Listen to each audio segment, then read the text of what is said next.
സംസ്ഥാനത്ത് സ്വകാര്യ സർവകലാശാല അനിവാര്യമെന്ന് ഉന്നത വിദ്യാഭ്യാസ മന്ത്രി ആർ ബിന്ദു. കാലഘട്ടത്തിൽ അനിവാര്യമായ തീരുമാനമാണ്. സംവരണ മാനദണ്ഡങ്ങൾ അടക്കം ഉൾപ്പെടുത്തി ബിൽ സഭയിൽ അവതരിപ്പിക്കുമെന്നും മറ്റ് സംസ്ഥാനങ്ങളിൽ നിന്നും വ്യത്യസ്തമായി നിയന്ത്രണമുള്ള സർവകലാശാല ആവും നിലവിൽ വരികയെന്നും മന്ത്രി പറഞ്ഞു. സ്വകാര്യ സർവകലാശാലയെ CPI എതിർത്തിട്ടില്ല, ഭേദഗതി വേണമെന്നാണ് ആവശ്യപ്പെട്ടത്. SFIയെ ബോധ്യപ്പെടുത്താനായെന്നും മന്ത്രി കൂട്ടിച്ചേർത്തു. ഇനി ബില്ല് നിയമസഭയിൽ അവതരിപ്പിക്കും. നിയമസഭ അംഗീകരിച്ചതിന് ശേഷം സ്വകാര്യ സർവകലാശാലകൾ നിലവിൽ വരുന്നതുമായി ബന്ധപ്പെട്ട മറ്റ് നടപടിക്രമങ്ങൾ ആരംഭിക്കും.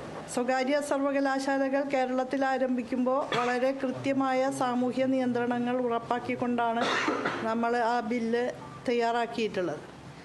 മറ്റ് സംസ്ഥാനങ്ങളിൽ നിന്ന് വ്യത്യസ്തമായി കുറേ കൂടെ സാമൂഹ്യ നിയന്ത്രണമുള്ള സംവിധാനമായി തന്നെയാണ് കേരളത്തിലെ സ്വകാര്യ സർവകലാശാലകൾ പ്രവർത്തിക്കുക. ഇത് കാലത്തിന് അനുസൃതമായ ഒരു അനിവാര്യമായ നടപടിയാണ്. ഓരോ പാർട്ടികൾക്കും അവരവരുടേതായ അഭിപ്രായങ്ങൾ ഉണ്ടാവുമല്ലോ. ആ അഭിപ്രായങ്ങളെല്ലാം ഉൾക്കൊണ്ടുകൊണ്ട് ഏകാഭിപ്രായത്തോടെ ഐക്യകണ്ഠേനയാണ് ഈ ബില്ല് ഇപ്പോൾ ക്യാബിനറ്റ് അംഗീകരിച്ചിട്ടുള്ളത്.